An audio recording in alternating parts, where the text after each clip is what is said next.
राजनीति अगर स्वार्थ के लिए है तो वह समस्या देगी, और मुझे लगता है धर्म भी यही है।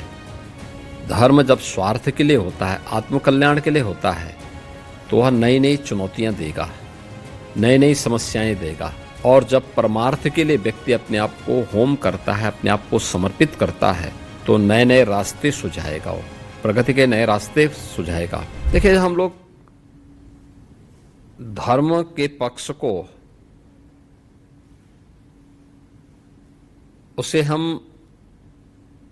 सीमित दायरे तक कैद करके रखते हैं, और राजनीति को भी हम चंद मुट्ठी भर लोगों की कैद में रखते हैं। सारी समस्या वहीं से खड़ी होती है। राजनीति अगर स्वार्थ के लिए है तो वह समस्या देगी। राजनीति अगर परमार्थ के लिए है तो वह समाधान देगी। हमें तय करना होगा कि हमें समाधान का रास्ता अपनाना है या समस्या का रास्ता अपनाना है। और मुझे लगता है धर्म भी यही है। धर्म जब स्वार्थ के लिए होता है, आत्मकल्याण के लिए होता है, तो वह नई नई चुनौतियां देगा, नई नई समस्याएं देगा। और जब परमार्थ के लिए व्यक्ति अपने आप को होम करता है, अपने आप को समर्पित करता है, तो नए नए रास्ते सुझाएगा, वो प्रगति के नए रास्ते सुझाएगा।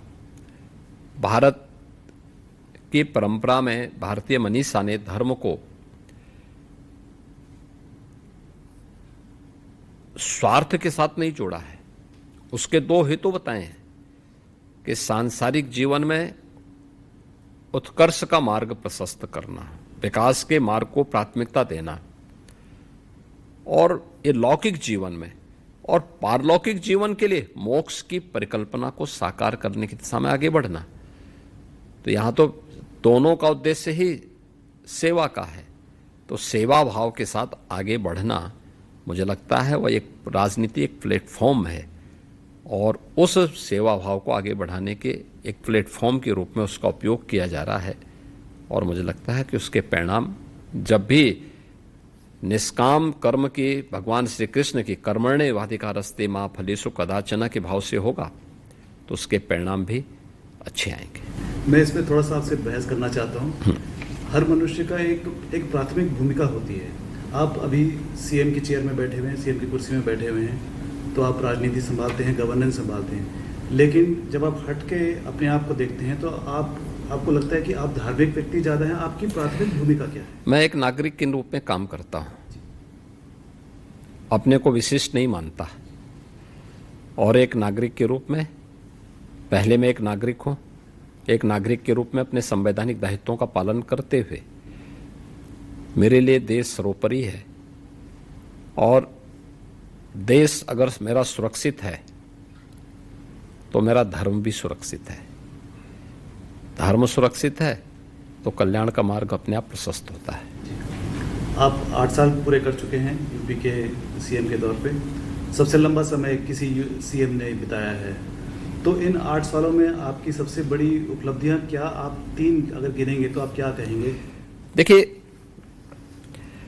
डेवलपमेंट के लिए स्टेबिलिटी बहुत आवश्यक है। भारतीय दृष्टिकोण विकास का एकांकी पक्ष लेके नहीं चलता है, उसके समग्र पक्ष को लेकर के समग्र विकास पर फोकस करता है। समग्रता की उस व्यवस्था को ही हमने स्वीकार किया है जीवन के हर एक पक्ष को।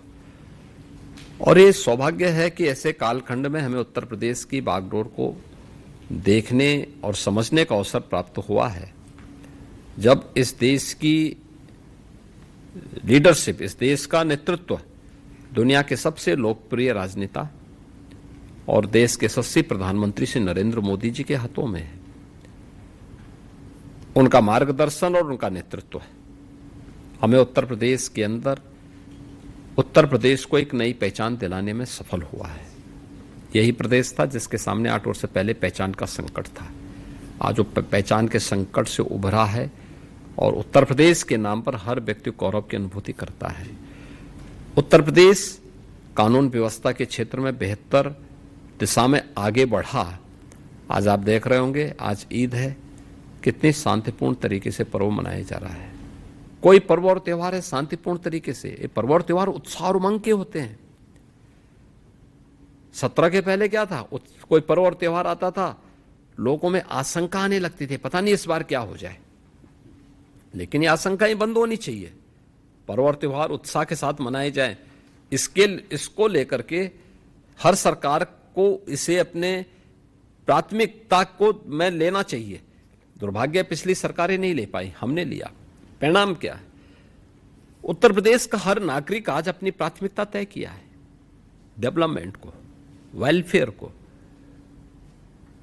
राज्य के समग्र विकास पर अलग अलग पक्षों को, जो जिस क्षेत्र में उसमें बेहतर करने की एक स्वस्थ प्रतिस्पर्धा को उसने आगे बढ़ाया है।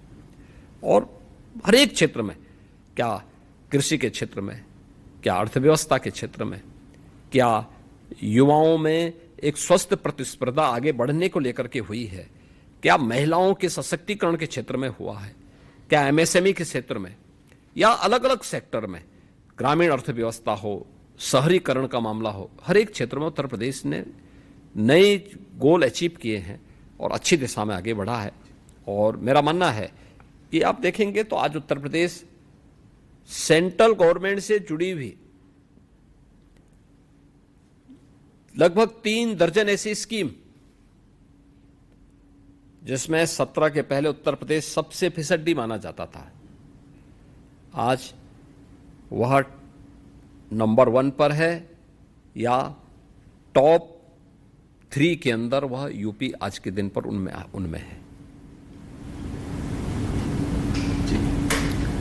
आपसे एक निजी सवाल करना चाहता हूँ। हर लीडर, हर नेता जो है, जो उच्च दर्जे का नेता है, वो एक लेगेसी छोड़ना चाहता है। एक चाहत होती है कि मुझे आने वाली पीढ़ियाँ इस तरह से मुझे याद करें। आप क्या चाहते हैं? देखिए, मुझे याद क्यों करेंगे, मैं तो वर्तमान में ही हूँ। नहीं, आप एक लेगेसी छोड़ के जाएंगे।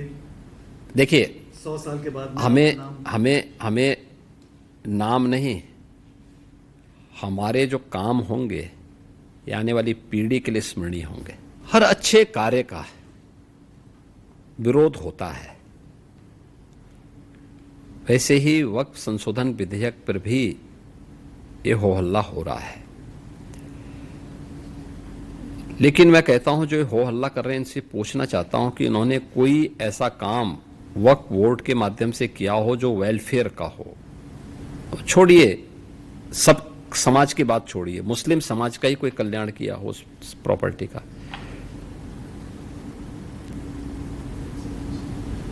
ये व्यक्तिगत स्वार्थ का एक अड्डे बने हुए हैं,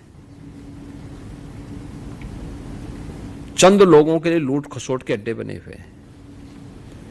किसी भी सरकारी प्रॉपर्टी पर जबरन काबिज करने का एक माध्यम बना हुआ है। और रिफॉर्म इस समय की मांग है, हर रिफॉर्म का विरोध होता है, लेकिन देश काल और परिस्थिति के अनुसार हमें उस प्रकार के रिफॉर्म के लिए तैयार होना चाहिए। और मुझे लगता है कि इसका लाभ मुस्लिम समाज को भी होगा, और जिसके कारण बहुत बार कानून व्यवस्था के संकट खड़ा होता है, उससे भी लोगों को मुक्ति मिलेगी।